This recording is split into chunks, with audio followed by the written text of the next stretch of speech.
Hi everyone, I'm so excited to be here today. It's another day with your girl Glory, and today we're gonna go into a very interesting topic.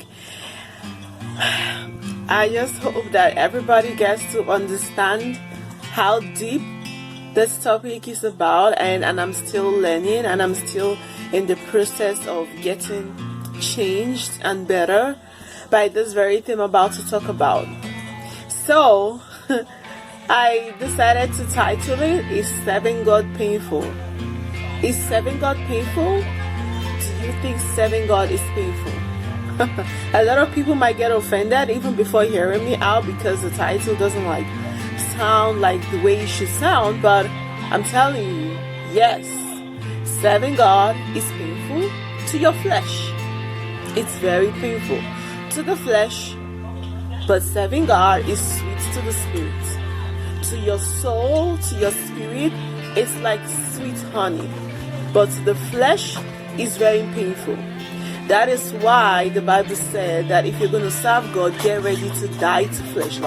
Get ready to kill your flesh. Because if your flesh is still alive, serving God is going to be definitely painful to your flesh. And now that I'm saying it, I'm thinking about it, it means actually that our flesh is kind of alive even after giving our lives to Christ. But in the process of serving God and getting dealt with by God and changed by God, our flesh starts to die gradually. So yes, serving God is painful to the flesh. And I will start this is just an introduction of this very topic by saying that recently I've discovered that serving God must cost you something. It is either going to cost you your time, your pride. You have to be a nobody. You have to think of yourself as nothing if you're going to fully serve God. And when I mean this, God is not after how much you feel. No. How much you feel is not a priority. What is priority to God is how much your response to that feeling is bringing others close to God, or is it taking them far from God? Let me say, somebody hurts you. Somebody said something wrong to you. Somebody misunderstood you and said something wrong. God is not after how hurt you feel or how angry you feel. Of course, yes, he said he would avenge. When people are hurting us or doing us, he's going to avenge. But when he says avenge, doesn't mean he's going to kill them. He might open their eyes or he might teach them a lesson. But he doesn't expect of you to avenge yourself. He doesn't want us to avenge ourselves. He doesn't want us, because the response that we give to that hurt, it goes a long way to either bring people to God or take people far from God. Most of the time, my response to hurt takes people far from God, because I try to fight for myself and I try to avenge for myself. I try to defend myself, and when I do that, definitely it's not going to result in something godly, and it's definitely going to take that person or the people far away from God, and God doesn't like it. That is not Christianity. That is not being a child of God.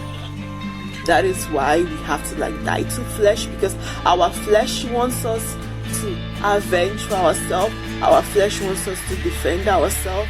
Our flesh wants us to prove ourselves. But God doesn't want us to do that. He wants that when people hurt you, you overlook the offense and you still go back to talk to those people and be nice to them and be kind to them and pray for them.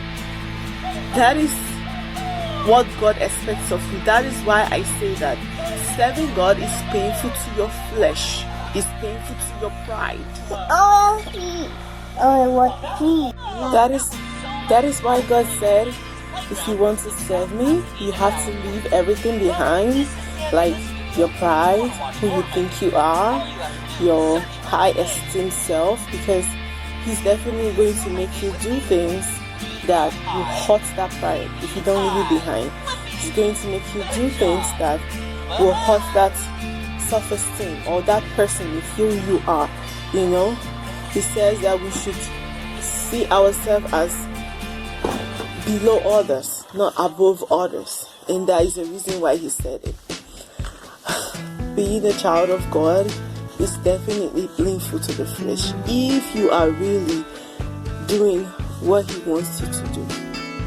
If you are really, imagine people hurt you, but you still have to be the first to talk to them and pray for them and wish them all the best and let God deal with them for the heart.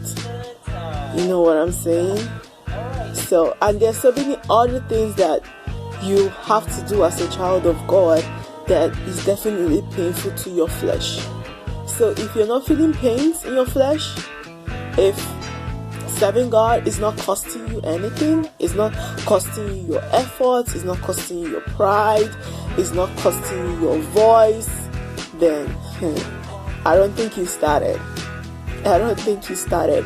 Even serving God, even Jesus as a person when he came on earth, serving God cost him his flesh, cost him his voice, cost him a lot. He paid the price just to tell us a tip of the iceberg what God's love can make us do. He set example for us. He was in pains. These people pierced his sides. They flogged the hell out of him. They mocked him. Yet, he said, Father, forgive them. Forgive them, for they don't know what they're doing. What do you mean they don't know what they're doing? They can practically see blood coming out from your side, and they don't know what they're doing. That's God's love for you. So, what kind of hurt can people do to you that is more than that? That is why he expects of us that even when people hurt us or people wrong us, our response should be, Father, I forgive them, because they don't know what they're doing, and you pray for them and wish them the best and still love them. It's gonna hurt because you don't want to do that. They hurt you. But that's it. That's serving God. You have to be selfless. You have to. The priority is not how you feel. The priority is your response to how we feel. Is it making people come close to God, or is it taking them far from God? You can see that Jesus' response to how he felt on the cross brought all of us to God, because that love was amazing, the love was great, and he didn't retaliate, he didn't respond, and because of that great love that he took it all in. I'm serving God, you serving God, we all are appreciating it. Then God expects things from us. He doesn't expect us, of course, to go to the cross and die, but he expects us that when people hurt us, our response is to give them love. And when we give them love, because of that love we give them, we show them the way to Christ. They want to serve the God we serve. They are convicted or touched by our response. To tell you the truth, it's not easy. I have tried severally to do it. It's so hard. It's so hard to give love when you've been given hatred.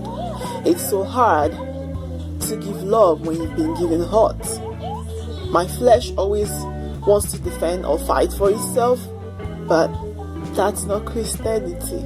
That's not God. That's not being a child of God. We have to learn pain our flesh. We have to learn to suffer our flesh to do God's will. You and I, that is when we know that we have started true Christianity. That is why the Bible says we have to seek God diligently. It's a hard work. It's a diligent work. It's not something that is done every Sunday or casually. No, it's done every single day. It's done in our homes, in our marriages, in our places of work, in our families, extended families. It's a test of Christianity all the time. All the time.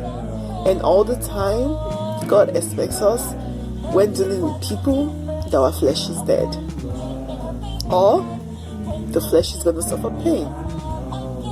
It's expected of us that we see yourself as nothing, or our pride is going to suffer pain. That is Christianity. I'm going to leave this with you to think about it and sit on it, in as much as I'm also working on myself to be like that, to give a response that brings people close to God, not a response that takes them far from God.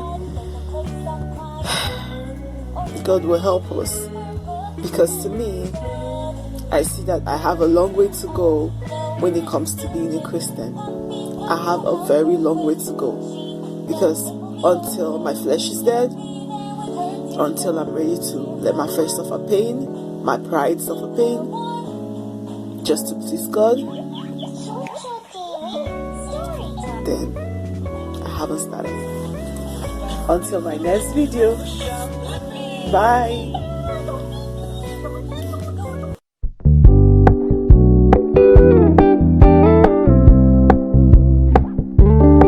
We're gonna keep it low key, keep it softly spoken.